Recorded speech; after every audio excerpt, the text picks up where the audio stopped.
Hi friends, welcome back to my channel. ഈ തിളച്ചുകൊണ്ടിരിക്കുന്ന കറി എന്താണെന്ന് നമുക്കൊന്ന് നോക്കിയാലോ. ഇത് സാൽമൺ കൊണ്ടുള്ള ഫിഷ് കറിയാണ്. ഞാൻ കഴിഞ്ഞ ദിവസം സാൽമൺ കൊണ്ടുള്ള ഒരു ബിരിയാണിയുടെ വീഡിയോ ഇട്ടിട്ടുണ്ടായിരുന്നു. അന്ന് ഞാൻ പറഞ്ഞു ഇതിൻ്റെ ബാക്കി കുറച്ച് മീൻ കൊണ്ട് ഞാനൊരു കറി വെക്കുന്നുണ്ട്, അതിൻ്റെ വീഡിയോയും ഞാൻ നിങ്ങളുമായിട്ട് ഷെയർ ചെയ്യാമെന്ന്. അപ്പം എന്നോട് പലരും അത് ആവശ്യപ്പെട്ടിട്ടും ഉണ്ടായിരുന്നു. അതനുസരിച്ചാണ് ഞാനിപ്പോൾ ഈ വീഡിയോ ചെയ്യുന്നത്. അപ്പം നമുക്ക് ഈ മീനിൻ്റെ തൊലിയൊക്കെ ഇങ്ങനെ കളഞ്ഞ് നല്ലതുപോലെ ക്ലീൻ ചെയ്ത് അത് നമുക്ക് ചെറിയ കഷ്ണങ്ങളാക്കി മുറിച്ചെടുക്കാം. സാൽമണിൻ്റെ പ്രത്യേകത ഞാൻ മുമ്പ് പറഞ്ഞിട്ടുണ്ടായിരുന്നു, ഇതിന് ഒട്ടും ഉളുമ്പില്ലാത്തൊരു മീനാണ്. പിന്നെ ഇത് നല്ല കട്ടിയുള്ള ഒരു മീനായതുകൊണ്ട് നമുക്കിങ്ങനെ കറി വെക്കാനും അല്ലെങ്കിൽ ബിരിയാണി ഉണ്ടാക്കാനും ഒക്കെ വളരെ നല്ലതാണ്. ഇതിന് നല്ല ടേസ്റ്റും ഉണ്ട്. അതുപോലെ തന്നെ ഇതിനകത്ത് ഒരുപാട് പ്രോട്ടീനും വിറ്റാമിൻ ഡിയും ഒമേഗ 3 ഒക്കെ ഒരുപാട് അടങ്ങിയിട്ടുള്ള ഒരു മീനായതുകൊണ്ട് ഭയങ്കര ഗുണമുള്ള മീനുമാണ്. ഇതിനെ ജർമ്മനിൽ ലക്സ് എന്നും പറയും. അപ്പോൾ ഈ സാൽമൺ വെച്ചിട്ടുള്ള മീൻകറി ഉണ്ടാക്കാൻ വേണ്ടിയിട്ട് ഞാനിവിടെ 1/2 കിലോ മീൻ എടുത്തിട്ടുണ്ട്. ഈ രീതിയിൽ ഞുറുക്കിയെടുത്തു. പിന്നെ നമുക്ക് വേണ്ടത് ഒരു 150 തുടങ്ങി 200 വരെ ഉള്ളി, അത് ഈ രീതിയിൽ അരിഞ്ഞെടുത്തു. ഒരു വലിയ പീസ് ഇഞ്ചി വേണം, അതിങ്ങനെ ചെറുതായിട്ട് ഞുറുക്കിയെടുത്തു. അതുപോലെ ഒരു 3-4 ചുള വെളുത്തുള്ളി ഇങ്ങനെ ചെറുതായിട്ട് അരിഞ്ഞെടുത്തു. ഒരു 4 പുളി ഞാൻ എടുത്തിട്ടുണ്ട്. അതുപോലെ 2 പച്ചമുളക്, കുറച്ച് കറിവേപ്പില. ഇനി പൊടികളായിട്ട് നമുക്ക് വേണ്ടത് 1.5 ടേബിൾ സ്പൂൺ ചില്ലി പൗഡർ, അത് നല്ല എരിവുള്ള ചില്ലി പൗഡറാണ് ഇവിടെ ഞാൻ എടുത്തിരിക്കുന്നത്. പിന്നെ 1/2 ടീസ്പൂൺ മഞ്ഞൾ, 1/4 ടീസ്പൂൺ മല്ലിപ്പൊടി, 1 നുള്ള് പെപ്പർ. ഇനി അത് കൂടാതെ കുറച്ച് കടുക് ഞാനിവിടെ എടുത്തിട്ടുണ്ട്. പിന്നെ 1 നുള്ള് ഉലുവ എടുത്തിട്ടുണ്ട്. അതുപോലെ തന്നെ കുറച്ച് ടൊമാറ്റോ പേസ്റ്റും. ഈ ടൊമാറ്റോ പേസ്റ്റിന് പകരം വേണമെങ്കിൽ നമുക്ക് 2 ടൊമാറ്റോ ഇട്ടാലും മതിയാവും. പിന്നെ ആവശ്യത്തിന് എണ്ണയും ഉപ്പും വെള്ളവും കൂടെ ആയാൽ നമ്മുടെ ഇൻഗ്രീഡിയൻസ് ഇവിടെ പൂർത്തിയായി. ഞാൻ ഇവിടെ ആദ്യം ചെയ്യുന്നത് നമ്മുടെ ടൊമാറ്റോ പേസ്റ്റ് പൊടികളും അല്പം ചൂടുവെള്ളവും കൂടെ ചേർത്ത് നല്ലതുപോലെ ഒന്ന് കുഴച്ചെടുക്കാൻ പോവാണ്.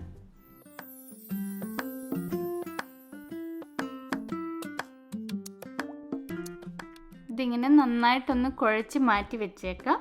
അതിനുശേഷം നമുക്ക് ഒരു ചട്ടി അടുപ്പത്ത് വെച്ച് നല്ലതുപോലെ ചൂടാക്കി കഴിഞ്ഞിട്ട് അതിനകത്തോട്ട് എണ്ണ ഒഴിച്ചു കൊടുക്കുക. ഇപ്പം മൺചട്ടിയൊക്കെ ഉള്ളവർ അത് യൂസ് ചെയ്തുണ്ടാക്കുക. ഞങ്ങൾക്കിവിടെ മൺചട്ടി ഇപ്പോൾ ഇവിടെ ഇല്ല. എൻ്റെ ഈ അടുപ്പിന് മൺചട്ടി യൂസ് ചെയ്യാൻ പറ്റത്തില്ല. അതുകൊണ്ടാണ് ഞാൻ ഇങ്ങനത്തെ സാധാരണ ചട്ടിക്കകത്ത് ഉണ്ടാക്കുന്നത്. അപ്പോൾ നമ്മുടെ എണ്ണ ചൂടായ ശേഷം നമുക്കതിനകത്തോട്ട് കടുക് ഇട്ട് കൊടുക്കുക.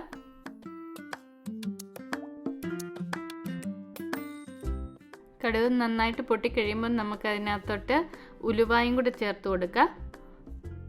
പിന്നീട് നമ്മൾ അരിഞ്ഞു വെച്ചിരിക്കുന്ന ഉള്ളിയും മുളക് ഞാനിങ്ങനെ 2ആയിട്ട് നടുവേ കീറിയാണ് ഇടുന്നത്.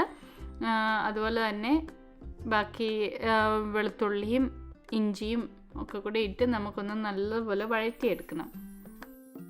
ഈ സമയത്ത് പലരും കറിവേപ്പിലയും കൂടെ ചേർത്ത് കൊടുക്കാറുണ്ട്. പക്ഷേ ഞാൻ ആ കറിവേപ്പിലയുടെ ആ ഒരു കറക്റ്റ് ടേസ്റ്റ് കിട്ടാൻ വേണ്ടിയിട്ട് ഞാൻ കുറച്ച് കഴിയുമ്പോഴാണ്, ഇതിപ്പോൾ ഈ കൂട്ടത്തിലിട്ട് വഴറ്റത്തില്ല, കുറച്ച് കഴിയുമ്പോഴാണ് ഇട്ട് കൊടുക്കുന്നത്.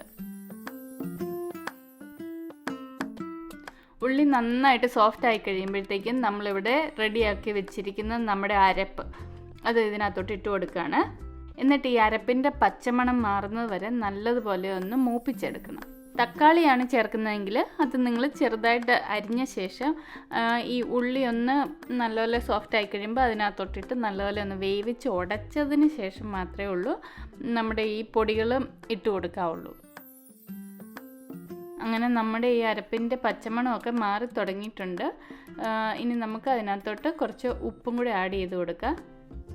ഇത് നന്നായിട്ട് ഒന്ന് ഇളക്കി യോജിപ്പിച്ച ശേഷം നമുക്ക് ഇനി അതിനകത്തോട്ട് വെള്ളം ആഡ് ചെയ്ത് കൊടുക്കണം. എന്നിട്ട് ഞാൻ ആദ്യമേ നമ്മുടെ അരപ്പിൻ്റെ അതൊന്ന് നല്ലപോലെ ഒന്ന് കഴുകി അതിനകത്തോട്ട് ഒഴിക്കുവാണ്. ഒട്ടും അരപ്പ് കളയേണ്ട കാര്യമില്ലല്ലോ. അപ്പോൾ അതൊഴിച്ച് നമുക്ക് കുറച്ച് വെള്ളവും കൂടി അതിനകത്തോട്ട് ഒഴിച്ചു കൊടുക്കാം. ഇനി നമുക്ക് ഇതിനകത്തോട്ട് നമ്മുടെ പുളിയും കൂടി ആഡ് ചെയ്ത് ഇത് നല്ലതുപോലെ ഒന്ന് തിളയ്ക്കാൻ വെക്കുവാണ്. അതിനായിട്ട് ഞാൻ ഇവിടെ ഒരു അടപ്പുകൊണ്ട് ഇത് ഞാൻ മൂടി വെച്ച് കൊടുത്ത ശേഷമാണ് തിളപ്പിച്ചെടുക്കുന്നത്. ഇതിപ്പോൾ നല്ലതായിട്ട് തിളച്ച് വരുന്നുണ്ട്. ഇനി ഞാൻ അതിനകത്തോട്ട് നമ്മുടെ മീൻ കഷ്ണങ്ങൾ വെച്ച് കൊടുക്കുവാണ്.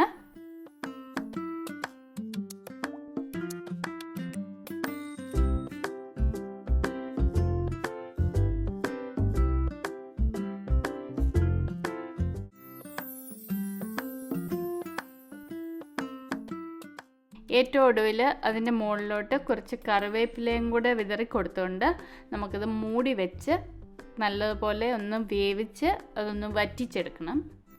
ഞാനിതൊരു മീഡിയം ഹീറ്റിൽ വെച്ചിട്ടാണ് ഇതിങ്ങനെ ഞാൻ തിളപ്പിച്ച് വറ്റിച്ചെടുക്കുന്നത്. അങ്ങനെ നമ്മുടെ മീൻകറി ഇപ്പോൾ റെഡി ആയിട്ടുണ്ട്.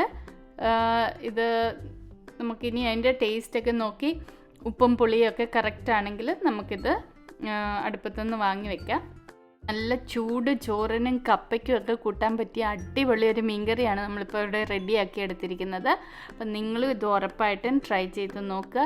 ഇത് ട്രൈ ചെയ്ത് നിങ്ങൾക്കിത് ഇഷ്ടപ്പെട്ടോ എന്ന് എനിക്ക് കമൻറ്റ് തരണം.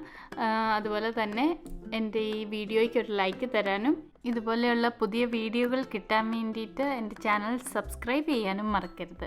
Thank you very much.